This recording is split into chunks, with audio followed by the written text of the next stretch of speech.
السلام علیکم. حلقہ 11 میں خوش آمدید.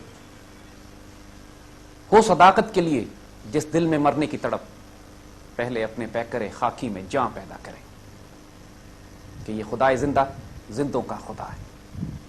علامہ اقبال نے اپنا پورا کلام جس نسل کے لیے لکھا، اس نسل نے پاکستان بننے کے بعد آنا تھا. اقبال وہ نسل کی تعمیر کرنا چاہتے تھے کہ جس کے ذریعے اللہ سبحانہ و تعالیٰ امت رسول صلی اللہ علیہ وآلہ وسلم کو عروج عطا فرمائے گا، اس خلافت کا احیاء کرے گا کہ جس کے بعد ایک ہوں گے مسلم حرم کی پاسبانی کے لیے نیل کے ساحل سے لے کر تابخا کے کاشغر انشاءاللہ. اپنی اسی نوجوان نسل کی تربیت اب ہماری ذمہ داری ہے، اور اپنے ان بچوں کے ساتھ اسی حلقہ 11 میں ہم اقبال کے کلام سے فیض لیتے ہوئے انشاءاللہ ایک نئی نسل کی ایک نئی صبح کا آغاز کریں گے انشاءاللہ. علامہ اقبال فرماتے ہیں اپنی خوبصورت نظم میں، جو نظم ہے ایک نوجوان کے نام، اور یقین کرو آج سے 90 سال پہلے تقریباً لکھی گئی یہ نظم لگتا ہے جیسے آج کے بچوں کے لیے اقبال نے لکھی ہے. اور امت کے عروج و زوال کے، امت کو اپنی عظمت رفتہ کو حاصل کرنے کے لیے جن ذرائع کی ضرورت ہے، جس علم عرفان کی ضرورت ہے، اور جو حکمت چاہیے، اقبال اس کو اتنا خوبصورت اس میں بیان کرتے ہیں. آج ہم آپ کے ساتھ بچوں وہ شیئر کرتے ہیں، اس پہ بات کریں گے. پھر وہ تمام، کیونکہ ہمارا موضوع جس وقت چل رہا ہے وہ یہ کہ اقبال جس خودی کی بات کرتے ہیں، اقبال جس فقر کی بات کرتے ہیں، فقر غیور کی، عشق حقیقی عشق رسول کی بات کرتے ہیں، معرفت قرآن اور عرفان قرآن کی بات کرتے ہیں، اس کو آج ہم کس طرح حاصل کریں. آؤ بسم اللہ. امت کے زوال کے لیے، امتوں قوموں کا جو زوال ہوتا ہے اس کی ایک بڑی لمبی داستان ہوتی ہے. اقبال نے جس طرح ایک شعر میں اس کو سمیٹا ہے، آؤ تمہیں سنائیں تاریخ امم کیا ہے. آؤ تمہیں سنائیں کہ امتوں کی تاریخ ہوتی کیا ہے، قوموں کے عروج زوال کے اسباب ہیں کیا، قومیں کیسے رائز کرتی ہیں، کیسے فال کرتی ہیں. آؤ تمہیں سنائیں تاریخ امم کیا ہے. شمشیر و ثنا اول طاؤس و رباب آخر. یعنی شروع میں ان کے جو بڑے ہوتے ہیں وہ جفاکش ہوتے ہیں، دلیر ہوتے ہیں، شجاع ہوتے ہیں، شمشیر اور عزت اور آبرو کی اپنی حفاظت کرنا جانتے ہیں. صلاح الدین ایوبی نے یہ فرمایا کہ میں نہیں جانتا کہ اسلام تلوار سے پھیلا یا نہیں، لیکن میں یہ جانتا ہوں کہ اس کے دفاع کے لیے تلوار کی ضرورت ہے. ہمارے بزرگوں کا طریقہ کار یہی تھا.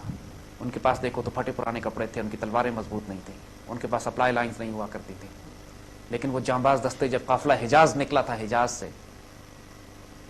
اور جا کے جو رومن اور پرشین امپائر سے ایک ساتھ ٹکرایا تھا، انسان کی عقل میں آنے والی بات نہیں ہے.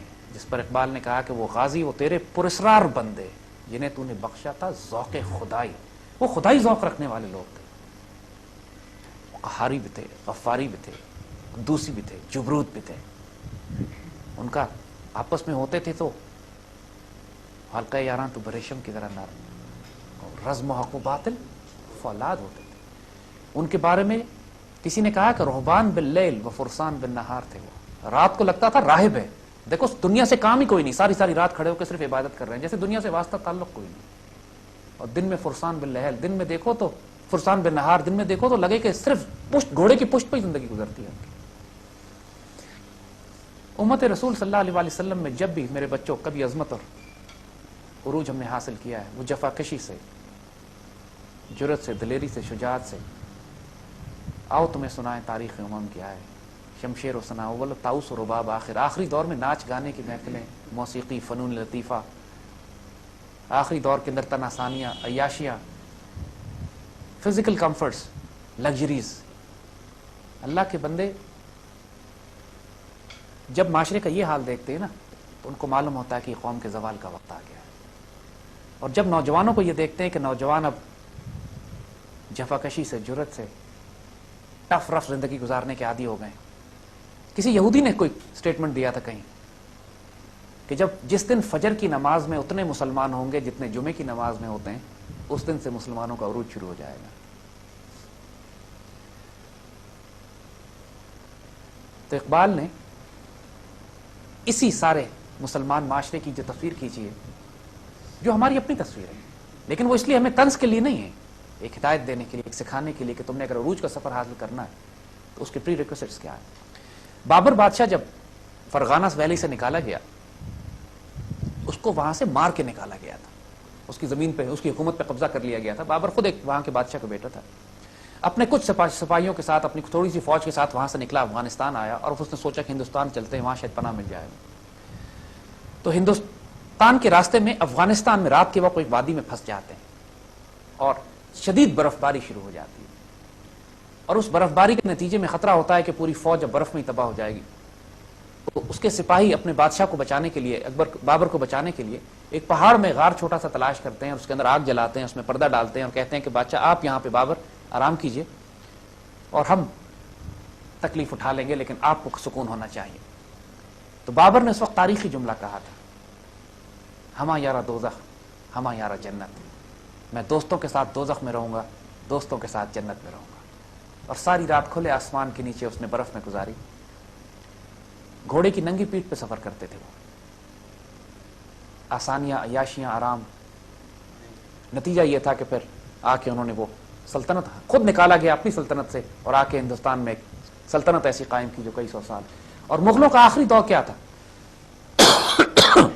آخر میں حال یہ تھا بچوں کہ مغل سپاہ سالار اور بادشاہ پالکیوں میں بیٹھ کے، ڈولیوں میں بیٹھ کے میدان جنگ میں جاتے تھے۔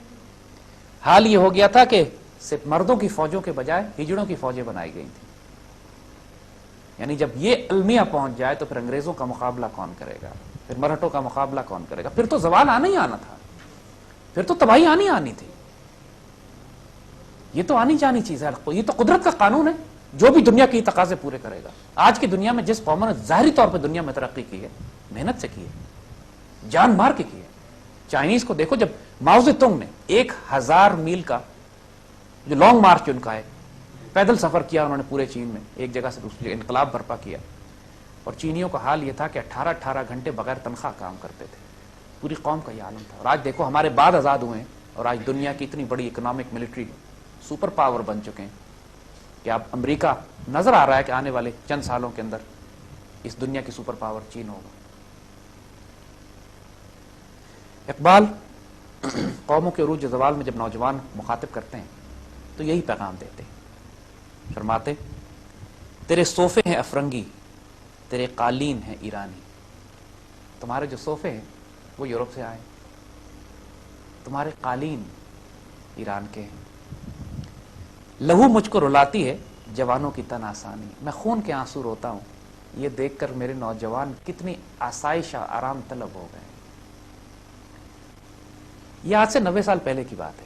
یہ وہ وقت ہے کہ جب خلافت عثمانیہ کا زوال ہوا تھا۔ یہ وہ وقت تھا کہ جب پوری امت مسلمہ میں کوئی خطہ آزاد نہیں تھا، مکہ مدینہ، شاید افغانستان تھوڑا سا، پوری مسلمان دنیا اگر غلام ہوئی۔ ایک وقت میں مغل حکومت تو 1857 میں ہی تباہ ہو گئی تھی، غلام ہوئے پورے مسلمان۔ اس کے بعد خلافت عثمانیہ بچی تھی جو آرمینیا، سینٹرل ایشیا سے لے کر کسی حد تک یورپ تک اور افریقہ کے شمال تک پھیلی ہوئی تھی، اس کا بھی 1924 میں زوال ہو گیا، خلافت عثمانیہ ختم ہوئی پہلی جنگ عظیم کے بعد۔ مسلمان خون کے آنسو رویا کرتے تھے۔ الطاف حسین حالی نے مصدر سے حالی لکھی تھی، اس میں جو شعر تھا، اے خاصہ اے خاصان رسول وقت دعا ہے، امت پہ تیری عجب وقت پڑا ہے۔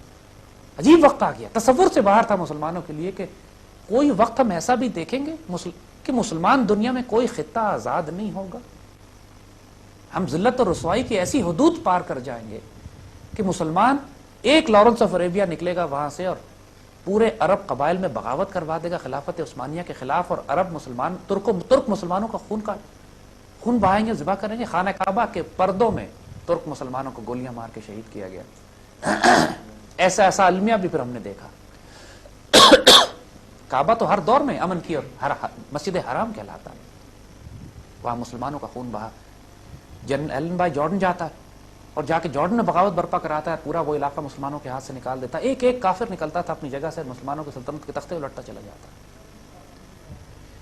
اور یہ وہ دور تھا کہ جب کچھ لوگ اپنی عزت اور آبرو بچانے کے لیے قربانیاں دے رہے تھے۔ جو جانباز دستے ہوتے ہیں، جو اللہ سے وعدہ کیے بیٹھے ہوتے ہیں، وہ دیکھتے ہیں کہ نصیب میں لکھ دی گئی ہے شکست، اب تقدیر میں اب لکھ دیا گیا ہے کہ اس قوم کو سزا دینی ہے، جھٹکا لگنا ہے، لیکن وہ کم از کم اپنے حصے کی ڈیوٹی عزت اور آبرو کے ساتھ کر کے نکل جاتے ہیں، وہ بے عزت نہیں ہوتے. شیر کی ایک دن کی زندگی گیدڑ کی 100 سالہ زندگی سے زیادہ. ٹیپو سلطان کی شہادت کے بعد انگریزوں نے کہا تھا نا آج ہندوستان ہمارا ہے. جب تک ٹیپو زندہ تھا دے تھاٹ کہ ہندوستان ہمارے ہاتھ سے نکل جائے گا. اور اس ٹیپو نے بھی دیکھ لیا کہ جب غداری ہو گئی تو پھر اب ذلت کی زندگی ہم نہیں گزاریں گے. تیرے صوفے ہیں فرنگی، تیرے قالین ہیں ایرانی، لہو مجھ کو رلاتی ہے جوانوں کی تن آسانی. عمارت کیا شکوہ خسرفی بھی ہو تو کیا حاصل، نہ زور حیدر تجھ میں حیدری تجھ میں، نہ استغناء سلمانی. تم عمارت کی بات کرتے ہو، تمہارے پاس اگر قیصر و کسرا کی بادشاہتیں بھی آ جائیں تو کیا حاصل، کیا فرق پڑے گا؟ کیا فرق پڑے گا اگر تم اتنے بڑے پاورفل بادشاہ بھی بن جاؤ کہ تمہارے پاس نہ حضرت علی رضی اللہ تعالیٰ عنہ کا زور ہے، نہ حضرت ابو ذر غفاری کا، نہ حضرت سلمان فارسی کے استغنا ہے. دیکھو بچوں، مسلمان سیکولر اور لادین ریاستیں نہیں قائم کرتے. ہم اس لیے جنگ نہیں کرتے کہ ہم نے حکومتیں قائم کرنی ہیں. ہم اس لیے جد و جہد نہیں کرتے. شہادت ہے مطلوب مقصود مومن، نہ مال غنیمت نہ کشور کشائی. کشور کشائی کا مطلب ہے ملک فتح کرنا. تو ہم اس لیے نہیں کرتے کہ ہمیں مال غنیمت ملے گا یا ہم بڑی بڑی سلطنتیں فتح کر لیں گے. کہ تمہیں اگر ایران کے بادشاہ کی حکومت بھی مل جائے تو کیا حاصل ہے کہ تمہارے پاس حضرت، جب تک حضرت علی رضی اللہ تعالیٰ عنہ کا زور نہ ہو تمہارے پاس، حضرت سلمان فارسی کا استغنا نہ ہو. سلمان فارسی کی کہانی معلوم ہے نا، ایران سے نکلے پتہ نہیں کتنے مذہب تبدیل کیے سچ کی تلاش میں، آخر میں آ کے اللہ کے رسول کے پاس پہنچتے ہیں، اسلام قبول کرتے ہیں. اس کے بعد ساری زندگی مسکینی میں گزاری، عاجزی میں گزاری. وہاں سارے صحابہ کا یہی حال تھا. ایک طرف سلمان فارسی ہیں، ایک طرف بلال حبشی ہیں، ایک طرف ابو ذر غفاری ہیں. فقر ابو ذر مشہور ہے، ابو ذر غفاری کا فقر مشہور ہے. ہر صحابی کی کوئی نہ کوئی شان ہے نا. حضرت عمر اشداء فی امر اللہ، اللہ کے معاملے میں شدید، صداقت میں حضرت ابو بکر صدیق، غنی حضرت عثمان غنی، اور حضرت علی رضی اللہ تعالیٰ عنہ فقر میں بھی، معرفت میں بھی، زور حیدر. ہر صحابی کی کوئی نہ کوئی شان ماشاءاللہ ایک مثال کے طور پر. تو اقبال یہاں پہ استعمال فرماتے ہیں کہ تم میں یہ اپنے بزرگوں کی وہ ساری باتیں، زور حیدر بھی نہیں ہے، استغنا ہے، سلمان بھی نہیں ہے، نہ ڈھونڈ اس چیز کو تہذیب حاضر کی تجلی میں کہ پایا میں نے استغنا میں معراج مسلمانی. کمال ہے ماشاءاللہ کہ دیکھو آج کا جو یہ دور ہے، تہذیب حاضر کی جو تجلی ہے، یہ سائنس اینڈ ٹیکنالوجی، گلیمر اور ڈیزل، اور یہ ایک کمرشلائزیشن، ایک لبرل سیکولر لائف سٹائل، ایک فاسٹ زندگی گزارنے کا طریقہ، یہ جس کو کہتی ہے ٹریول ان دا فاسٹ لین، یہ جو زندگی گزارنے کا طریقہ ہے، اس میں نہیں ملے گی تمہیں وہ سب کچھ جس کو تم تلاش کر رہے ہو. عزت اور آبرو و مقام تلاش کر رہے ہو، تمہیں اس میں نہیں ملے گا. وہ چیز جس کو میں نے استغنا میں نے پایا معراج مسلمان. مسلمانوں کی معراج کس میں؟ استغنا میں. استغنا کسے کہتے ہیں؟ غنی سے نکلا یہ لفظ. ایک تو غنی وہ ہوتا ہے جس کو اللہ نے اتنا دیا اور وہ تقسیم کرے، عثمان غنی. اور اسی سے استغنا نکلا کہ وہ جو بے پرواہ بھی ہو، دنیا کی پرواہ نہ کرے.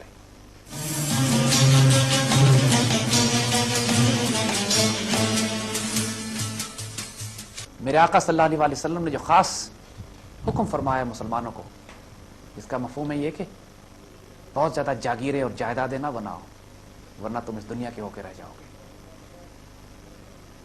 مسلمانوں کو منع کیا گیا ہے. سب سے برا خرچ جو کہا گیا ہے مسلمانوں کو، جو مسلمان کرتے ہیں، وہ اپنے جائیدادوں، جاگیروں، پلاٹ، زمینوں پہ، مکانوں کی تعمیر پہ کرتے ہیں. بیکاز یہ سب کچھ یہی رہ جانے والا، اس پر اتنا ویسٹ مت کرو پیسے. جاگیریں اور جائیدادیں نہ بناؤ ورنہ تم دنیا کے ہو کے رہ جاؤ گے. حب الدنیا، حب الدنیا آ جائے گی تمہارے اندر، پھر کراہیت الموت آئے گی تمہارے اندر. استغنا مسلمانوں کا، بے پرواہی اس دنیا سے. اس حوالے سے یہ بات بے پرواہ نہیں کہ انسان دنیا میں کام نہ کرے، دنیا میں ڈیوٹیز نہ دے. You create the finest of civilisations. Yes, تعلیم حاصل کرتے، تقسیم کرتے، صدقات، خیرات، کروڑوں کماؤ، لیکن کروڑوں تقسیم بھی کر دو. جو استغنا میں ہے، اللہ صمد ہے، اللہ بے نیاز ہے. اللہ کا بندہ بھی بے نیاز ہوتا ہے. وہ دنیا تقسیم کرنے والا ہوتا ہے، وہ دنیا جمع کرنے والا نہیں ہوتا. قرآن پاک میں جو مثال دی گئی ہے، قیامت کے روز سونے اور چاندی کے سکے جمع کرنے والوں کے جسموں کو ان سے سکے گرم کر کے ان کے جسموں پہ لگائے جائیں گے کہ یہ وہ مال و دولت ہے جو تم دنیا میں جمع کیا کرتے تھے. اسی لیے کسی بزرگ سے پوچھا کہ زکوٰۃ کتنی دینی چاہیے؟ کہنے لگے زکوٰۃ فقہ کی پوچھتے ہو، زکوٰۃ محبت کی پوچھتے ہو، یا زکوٰۃ فقر کی پوچھتے ہو؟ زکوٰۃ تو ایک ہی ہوتی ہے، آپ بتا دیں.